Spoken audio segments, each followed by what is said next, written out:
Good evening. My name is Chris Sonterra. I live in Oak Park Heights, and I am living with a traumatic brain injury and post-traumatic stress disorder. In 2013, while working to better the lives of my wife and children, working in the oil fields of North Dakota, I suffered a workplace injury when an explosion pelted my head and my body with metal shrapnel and many burns as well.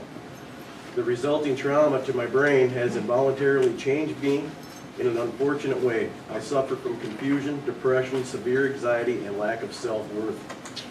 I feel that I have become a bad father and a bad husband. Excuse me. I have become withdrawn and emotionally distant. I spend countless hours in therapy just to keep myself together because everyday life is a struggle. Adding to the stress, I must pay for all my traumatic brain injury therapies.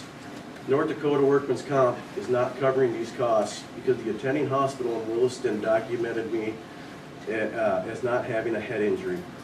Although specialists at Regions Hospital have since diagnosed me with a traumatic brain injury from the blast, I still pay for all of my treatments out of pocket, leaving my family in far worse condition than when I left for North Dakota.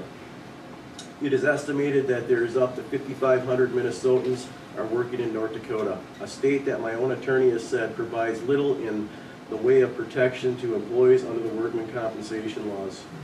When workers like me are injured in North Dakota, we come home to our families and try to start what is called a new life. Now injured physically, psychologically, or both, we rely on Minnesota-based providers, care that is excellent but expensive. I would strongly urge our Minnesota lawmakers in the House and the Senate, as well as the governor, to reach across the borders to our neighbors in North Dakota and work to strengthen the workmen's compensation laws to protect not only the Minnesotans crossing the border to work, but workers in general. Throughout my ordeal, I've struggled in an attempt to find help. For quite some time, I felt I was alone and lost.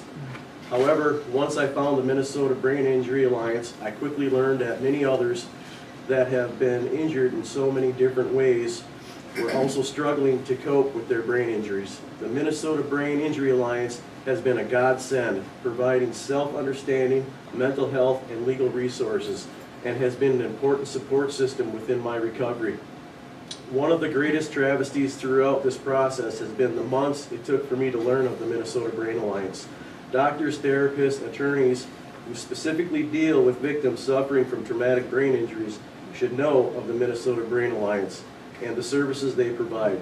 There are thousands of medical and legal professionals that are the first line of contact for brain injury patients, and there needs to be a budget significant to provide contact information, documentation about the Minnesota Brain Injury Alliance in all of their hands. I passionately encourage that you make funding available to make this a reality.